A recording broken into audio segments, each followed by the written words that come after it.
Y a partir de este viernes, las empresas deberán reducir su jornada de 45 a 44 horas. Esto dentro de la ley de 40 horas semanales. ¿Cómo se va a implementar? ¿Cómo funcionará en la práctica? ¿Qué dudas quedan también? Vamos a estar conversando para eso con el director del trabajo, Pablo Centeno. Director, muchas gracias por acompañarnos. Muy buenas tardes.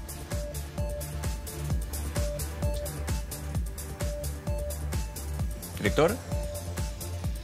Vamos a estar en contacto con Pablo Centeno. Justamente hay varias dudas. También han habido una discusión importante hasta el día de hoy y que a horas de que se cumpla entonces ya el punto para poder entrar en vigencia esta ley de 40 horas en su primera etapa. Recordemos que este año bajará de 45 a 44, el próximo año 2 horas menos y el subsiguiente 2 horas más, o 2 horas menos en este caso, para cumplir 5 horas, pasar de 45 horas a 40. Se han generado varias dudas y también hasta inquietudes y polémicas. Ahí está el director del trabajo, Pablo Centeno. Director, gracias por acompañarnos. ¿Qué tal? Hola Nicolás, ¿cómo estás? Muy buenas tardes. Director, vamos a ir aclarando algunas dudas que todavía quedan, pero en lo macro, ¿se ha generado discusión, polémica, críticas por parte de los empleadores? Desde la Dirección de Trabajo, ¿cómo toman esto a horas de que comience a entrar en vigencia esta normativa? Bueno, yo diría que hemos hecho un gran esfuerzo desde hace bastante tiempo, desde el Ministerio del Trabajo y Previsión Social, la ministra, el subsecretario, también la Dirección del Trabajo, por ir entregando todos los elementos para poder aclarar y bien implementar esta normativa que es tan importante para el país. Como todo nuevo cambio, siempre genera dudas, genera inquietudes y evidentemente a partir de una serie de inquietudes, particularmente a cómo debía hacerse la adecuación de la jornada diaria, si es que la decisión recaía en el empleador, estimamos que era necesario emitir este dictamen. Dudas que además no habían surgido, ¿cierto?, con la cantidad de solicitudes que hubo en las últimas semanas, a puertas ya de la implementación. Así que en ese sentido yo diría que vamos a seguir haciendo los esfuerzos. Nos interesa que esta ley se implemente de buena forma, es una buena ley para el país, es una buena noticia lo que va a ocurrir el 26 de abril y vamos a estar muy atentos a distintos procesos eventualmente que requieran acompañamiento, fiscalización, entrega de más información, porque sabemos que los trabajadores y trabajadoras es lo que están esperando. Ahora, ¿cómo se va a dar la fiscalización a partir del viernes con respecto a si se cumple esta rebaja de 1 hora semanal por norma? Bueno, vamos a tener varios tipos, digamos, de vías. Lo primero es la denuncia, ¿no? Y para eso vamos a priorizar todas las fiscalizaciones, las solicitudes de denuncia que existan en materia de jornada. Esto era algo que ya veníamos planificando hace mucho tiempo, porque además este año van a entrar en vigencia también otras normas y nos interesa que esas normas se cumplan de buena forma. Pero también lo hemos anunciado, era algo que veníamos diseñando con nuestro departamento de fiscalización. Todas las fiscalizaciones que realicemos por un tiempo determinado desde el 26 de abril en adelante van a incorporar como materia a fiscalizar efectivamente la reducción de la jornada. ¿Quiere decir esto que vamos a aplicar sanciones inmediatamente si constatamos algún incumplimiento? No. Vamos a, evidentemente, dar plazo de corrección a las pymes, particularmente a las pymes, donde nos interesa hacer este acompañamiento, para que corrijan eventualmente una mala decisión. ¿Eso es solo para las pymes, no para empresas de otro tamaño? Solo para las pymes, porque además legalmente existe un régimen diferenciado en el caso de las pymes y las gran empresas, y entendemos además que la gran empresa tuvo tiempo suficiente para poder asesorarse de buena manera.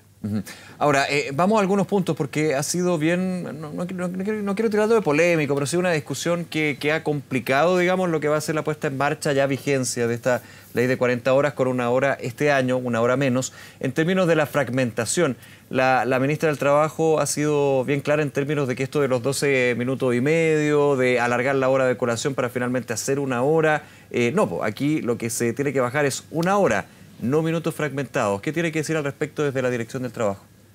Bueno, efectivamente la ley entregó los mecanismos para que se realice la adecuación de esta jornada en la semana. Lo primero que señaló, ¿cierto?, es que tiene que haber un acuerdo. Nosotros hemos dicho en el dictamen 213, anterior a este dictamen 235 que usted señala, cómo tiene que hacerse ese proceso de acuerdo y cuáles son las características.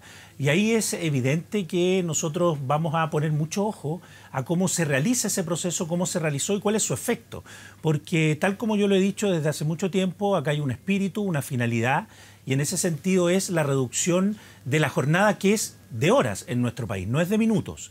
Y en segundo lugar, evidentemente, si no hay un acuerdo respecto a la ubicación de esa hora, etcétera, es la ley la que le entrega la facultad al empleador, y eso es lo que nosotros hemos aclarado, aplicando una regla de gradualidad, por un lado, ¿cierto?, que establece que tiene que reducirse a lo menos en 1 hora este 26 de abril, 2 horas en 2 años más, y así sucesivamente hasta llegar a las 40 en el 2028, y esta regla de proporcionalidad en donde nosotros dijimos, mire, si se trata de una jornada de 5 días, lo que corresponde es reducir a lo menos 1 hora, uno de esos días, claro. El empleador va a tener que elegir si no hay acuerdo, y si es que se trata de una jornada de 6 días, por esta misma regla de proporcionalidad, los 300 minutos que involucra, ¿cierto?, las 5 horas se dividirán en los 6, se aplicará 50 minutos en un día y el saldo en otro de los días que comprende esa jornada. Básicamente haciendo un esfuerzo por entregar las mejores condiciones de implementación de esta normativa, con la perspectiva también de la protección de los trabajadores y trabajadoras, que es finalmente lo que hace la Dirección del Trabajo. Ahora, director, si usted explicaba bien lo que puede ser esta adecuación, digamos, en términos de minutos u horas, pero finalmente tiene que cumplirse con esta rebaja de 45-44 horas. Si hay una modalidad distinta que se llega a un acuerdo entre el empleador y el empleado, ¿también es válido eso? ¿Distinto a lo que mencionaba usted? Claro, lo que pasa es que, tal como lo decía la ministra, mire, esto tiene una finalidad y a uno le llamaría mucho la atención alguna modalidad de fragmentación a tal nivel, ¿cierto?, que significara no cumplir con el objetivo. Yo dudo que un trabajador y trabajadora aceptara una fragmentación tan, digamos, extensa, por ejemplo, como la que se planteaba. En vez de tener 1 hora menos, tener más tiempo de colación con cargo al empleador. ¿Pongo un ejemplo así? Eso además sería ilegal porque efectivamente significaría una modificación de la jornada que estuvo pactada de antes, donde además no hay un cambio en la legislación actual. Por eso lo que yo he dicho es lo siguiente. Existe este margen, la ley lo reconoce, nosotros en el dictamen 213 señalamos cómo se tiene que hacer este proceso, vamos a estar muy atentos a las denuncias por si hay vulneraciones de este proceso, porque entendemos, y eso no es algo que estemos descubriendo ahora, ¿cierto? Para eso existe el derecho al trabajo, las normas protectoras, de que la relación laboral es una relación asimétrica muchas veces, a veces cuando hay sindicatos esa asimetría se equilibra un poco, pero vamos a estar muy atentos para que se implemente de buena forma y no se produzcan situaciones como estas que se han señalado en el debate público. Ahora, quiero poner en un escenario, y esperemos que no sea el caso, digamos, y que esta norma se puede desde los distintos sectores, las distintas partes, llevar de la mejor forma posible. Finalmente hay un objetivo de generar una mejor calidad de vida para los empleadores y eso también tiene un efecto beneficioso y positivo para el trabajo. Pero si, por ejemplo, a partir del viernes, pensando ya la próxima semana, algunos trabajadores empiezan a notar de que se les llama para firmar anexos de contrato,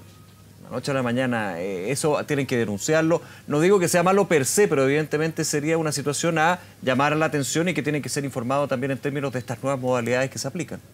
Así es, nosotros, mire, esperamos que no suceda eso. Insisto, el dictamen 213, que es el que regula específicamente la situación que usted señala, fue emitido con bastante antelación a este dictamen anterior que aclara esta facultad específica del empleador, y nosotros esperamos que no lleguemos a situaciones como esa. Ahora, como le decía, nuestros canales están abiertos, vamos a estar muy atentos, incorporamos además en todos los procesos de fiscalización que tengamos nosotros, por otras materias, incorporar esta materia de reducción de la jornada, porque nos interesa que se cumpla el propósito de la ley. Aquí hubo un objetivo país. Y ese objetivo del país, la pregunta es, bueno, ¿se cumple o no con 12 minutos al día? Uno, evidentemente, se responde ante esa pregunta que no. En una ciudad como Santiago, por ejemplo, el solo traslado a tomar la locomoción colectiva, el transporte público, se va a consumir esos minutos. Entonces, en ese sentido vamos a estar muy atentos a esto que, insisto, son regulaciones que ha dado la ley, que nosotros hemos aclarado a través del dictamen 213 y 235, pero que nos interesa simplemente de buena forma. Y que va a marcar la pauta, porque yo recordaba al inicio de esta conversación, director, que el primer año es 1 hora menos, luego 2 años para llegar a cumplir los 5 en un periodo de 3. O sea, el próximo año va a ser bastante más intenso en términos de la reducción de la jornada horaria con respecto a este. Este es un inicio, una primera parte. Claro, es un inicio para aquellas empresas que han decidido, ¿cierto?, aceptar la gradualidad, porque también hay que recordar que hay algunas, y en buena hora, ¿cierto?, empresas que han adelantado la reducción a las 40 horas, pero para aquellas que van a efectivamente someterse a esta gradualidad, que es de 1 hora ahora el 26 de abril, 2 horas más el año 2026 en la misma fecha y las siguientes 2 horas el 26 de abril del 2028. Efectivamente, esta es una pauta que debiera de alguna manera asentarse y en ese sentido poder cumplir este objetivo de esta legislación tan importante. Yo le preguntaba por modalidades, y un tema que obviamente ustedes van a ir siguiendo, nosotros también informando a partir del día viernes, pero le pongo el caso, el ejemplo, algo que se ha escuchado. Entre empleador y empleado llegar a una modalidad en que no se reduce esa hora menos este año, pero sí se devuelve en términos de días libres o vacaciones o día administrativo en su punto. ¿Eso es factible? ¿Se puede? ¿Es viable? No, eso no sería factible por una razón muy simple, además porque las leyes laborales son irrenunciables. Y en ese sentido yo no podría renunciar, ¿cierto?, a una reducción de la jornada por una hora de un día de descanso adicional. Eso sería absolutamente ilegal. Aunque fuera acordado por las dos partes. Aunque fuera acordado, porque efectivamente hay un límite siempre. Y el espíritu de la ley es bajar la hora, pues no. Exactamente. Ahora, hay otras modalidades, por ejemplo, en el caso de las horas extras, ¿cierto?, que se pueden compensar por días adicionales de feriado. Nosotros también, insisto, hemos emitido un dictamen para explicar cómo opera esta fórmula. Ya son 7 dictámenes los que hemos emitido sobre esta materia, así que esperamos, por cierto, que se utilicen de buena forma todas las instituciones de esta ley. Ahora, como Dirección del Trabajo, ¿han tenido muchas dudas con respecto al artículo 22, específicamente el inciso 2? Mire, yo diría que hemos tenido dudas de ciertos sectores. Ya. Acá los canales de televisión también, ¿no? Sus colegas tienen dudas sobre esta temática, nos fueron a ver, tuvimos una reunión con la ministra, con los distintos sindicatos de los canales de distintas áreas, estamos en un trabajo con ellos, tenemos hay un desarrollo de una mesa que hemos acordado, esperamos reunirnos en las próximas horas, incluso con ellos para ir viendo algunos temas. Así también hay otros sectores de la minería, ¿no? A mí me invitó la Comisión Minera del Consejo Superior Laboral, con quienes también tuvimos la oportunidad de conversar a propósito de la exclusión de jornada en algunos trabajadores y trabajadoras de la minería que también quieren ver cómo se va a aplicar, pero yo diría que es más bien por sectores, ¿no?, en donde estas figuras se aplican, reconociendo una cosa, que la legislación cambió, que se redujeron las hipótesis, que hay una finalidad de reducción de la jornada laboral y que también tiene que ver con la certeza de jornada de trabajo, ¿no?, de saber cuándo yo voy a trabajar, cuándo voy a descansar, y es también la lógica de haber modificado el 22, inciso segundo. Pablo Centeno, director del Trabajo, se nos acaba el tiempo, pero director, muchas gracias. Vamos a estar conversando también sobre este tema de las 40 horas, la ley de 40 horas y el proceso gradual que comienza el día viernes. Muchas gracias nuevamente. Gracias a usted, que tenga muy buena tarde y encantado de seguir explicando esta ley tan importante para el país. Igualmente, muchísimas gracias.